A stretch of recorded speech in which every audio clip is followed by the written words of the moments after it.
सन्माननीय विचारमंचावर जगित असणारे सर्व मान्यवर व माझे तमाम विद्यार्थी बालमित्रांनो, नमस्कार. मी नुसरत शमीना गब्बर शेख, इयत्ता 6वी, जिल्हा परिषद उच्च प्राथमिक शाळा तांदुळवाडी, केंद्र सुधारणा वाडगाव, तालुका गंगापूर, जिल्हा छत्रपती संभाजीनगर.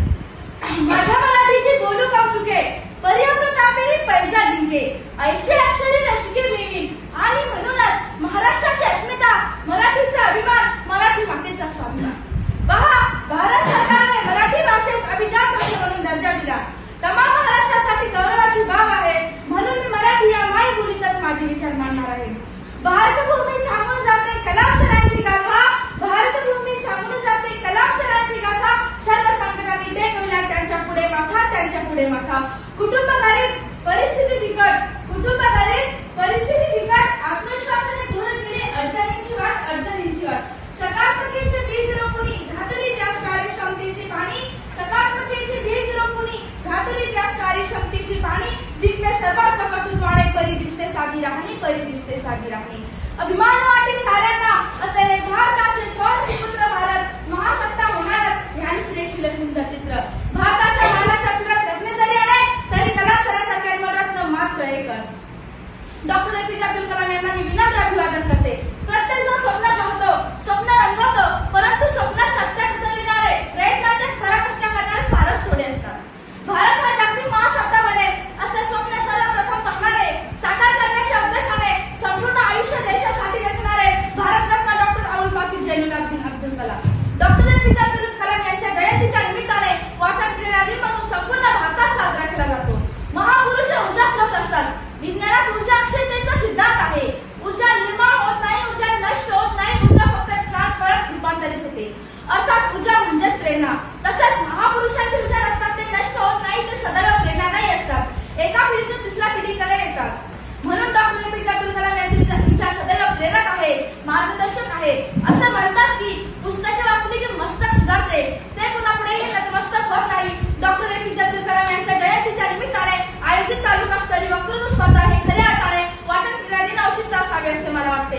स्वप्ने तीन असतात जी आपण झोपेत पाहतो, स्वप्ने तीन असतात जी आपण झोपेत पाहतो, तर खरी स्वप्ने ती असतात जी आपली झोप उडवतात असं म्हणणारे डॉक्टर APJ अब्दुल कलाम, ज्यांना मी सन्मान म्हणून ओळखले जाते.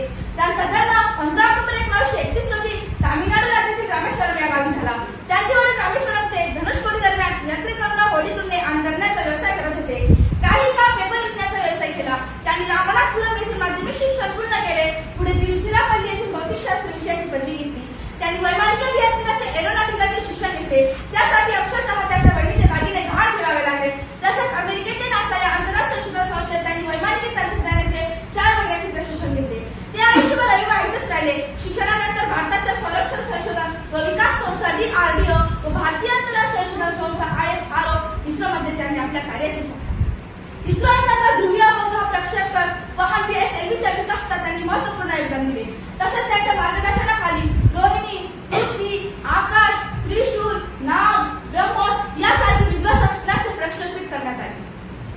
त्यांनी अर्जुन रणगाडा लाईट कॉम्बॅट एअरक्राफ्टच्या निर्मितीत मोलाची कामगिरी बजावली. 1998 साली भारताने राजस्थान येथील पोखरण येथे केलेल्या अणुचाचणीत त्यांची भूमिका महत्त्वाची होती. तसेच चीन व पाकिस्तान सारख्या देशांना आपला वचक निर्माण झाला. म्हणून डॉक्टर APJ अब्दुल कलाम यांना भारतीय क्षेपणास्त्रे कार्यक्रमाचे जनक संबोधतात. डॉक्टर APJ अब्दुल कलाम असे व्यक्तिमत्व आहे की ज्यांच्या कार्याच्या मेहनतीचे वर्णन करण्यासाठी जगातील विशेषण आपली पडते. ते 8 वर्षाचे होते तेव्हा गणित शिकण्यासाठी पहाटे 3 वाजता उठून अंघोळ करून गणिताचे शिक्षकांकडे शिकवणीसाठी जायचे. गणिताचे शिक्षक 5 मुलांना मोफत शिकवत होते. शिकवणीवरून आल्यावर रेल्वे स्टेशनवर वर्तमानपत्र विकण्यासाठी जात असत. त्यांनी आपल्या बाळपणात प्रत्येक दिवस पाहिले ते संघर्षाचे होते.